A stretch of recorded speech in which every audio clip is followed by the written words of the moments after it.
E aí, pessoal, tudo bem com vocês? E hoje eu vou falar sobre aluguel comercial e os seus impactos por conta desse período de coronavírus. Qual é a relação que tem, se pode invocar alguma corrente, alguma teoria para verificar os termos desse contrato nesse momento em que o comércio está praticamente em colapso por conta dos sucessivos decretos estaduais e municipais que atingem em cheio a atividade comercial.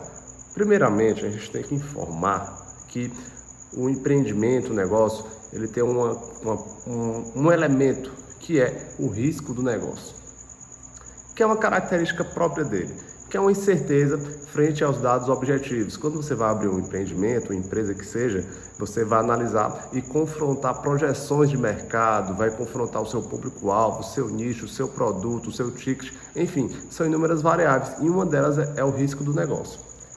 É interessante que o risco ele atinge muitas coisas, são pontos objetivos.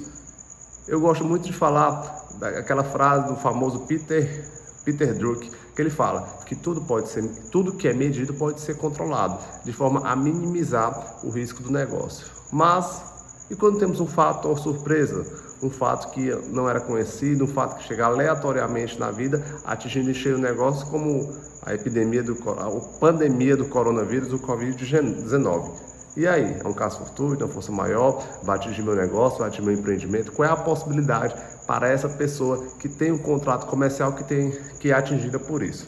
Pois bem, em um cenário de total imprevisibilidade, de total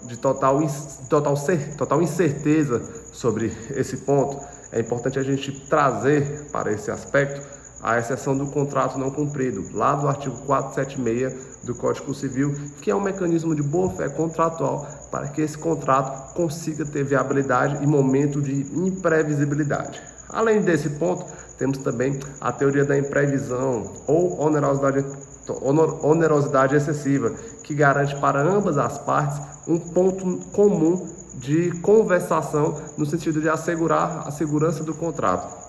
A tão famigerada pacta sunt servanda, que os bancos utilizam em todas as suas peças defensivas, alegando esse ponto, que é até interessante você pesquisar depois. Além desse ponto, nós temos as opções previstas no artigo 479 do CPC, do Código Civil, que ele evita, sim, uma resolução, uma extinção desse contrato, trazendo ambas as partes a um denominador comum. Tudo bem, mas para a incidência da teoria da imprevisão, o que é que a gente tem que analisar e tem que levar em consideração nesse aspecto? Um acontecimento extraordinário, uma incidência sobre o nexo da sua atividade, um contrato com prazo para frente e uma ausência de culpa do obrigado. Vamos para o coronavírus? Houve um acontecimento extraordinário? Sim. Houve incidência em um nexo que afetou em cheio o seu negócio, o seu encargo? Eu entendo que sim, se você exerce uma atividade comercial. O contrato é a prazo? Geralmente os contratos de aluguel comercial geralmente é a prazo, você não contrata sem prazo. A regra é ter um prazo. Houve culpa dos obrigados? Não, não houve. Então, é isso que tem que ser mensurado nesse aspecto do aluguel comercial. Como existe o risco do negócio, que é íncito da própria atividade comercial, e eu entendo que o risco do negócio ele é partilhado por todos os componentes da cadeia produtiva, esse risco também é partilhado na hora do ônus da coisa. Um ponto que merece atenção são os contratos de aluguel de shopping center, em que você tem todo um tenant mix, tem o custo de propaganda, tem o aluguel mínimo, tem o percentual sobre vendas, ou seja, você observa que o shopping é um exemplo de como o próprio shopping participa do seu negócio, trazendo um valor mínimo e trazendo também uma possibilidade de cobrança pelo fundo de propaganda. Então, num sentido até convergente que eu estou falando, tivemos essa semana a decisão da Justiça do Distrito Federal, em que determinou a suspensão de alguns pontos do contrato de aluguel comercial na loja de um shopping center, afastando a cobrança do fundo de propaganda e trazendo a cobrança do valor mínimo, ou seja, reduziu o valor desse contrato de aluguel comercial. Trazendo para o contexto de um ponto comercial que seja fora do shopping, eu acredito que invocando essas correntes, essas teorias que eu falei para vocês, que eu vou colocar aqui embaixo na descrição do vídeo, possa também ser pertinente para uma viabilidade do seu pleito. Haja vista uma situação de extrema instabilidade do comércio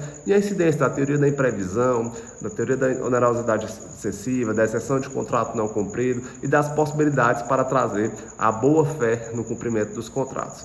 Vai ser um tema que vai ser muito falado, vai ser muito recorrido nos tribunais, que existirão reflexos por vários anos. Imagine só que, a título de exemplo, a questão que trata sobre os planos econômicos da época do Collor, até hoje tramitam processos dispondo sobre esses pontos. Então, o Brasil não será o mesmo depois desse período, e eu acredito e tenho fé que sairemos maiores dessa fase, com experiência e, acima de tudo, um país mais fortalecido frente ao que acontece a nível mundial. Então, esse é o meu vídeo de hoje. Um abraço, fiquem com Deus e até a próxima.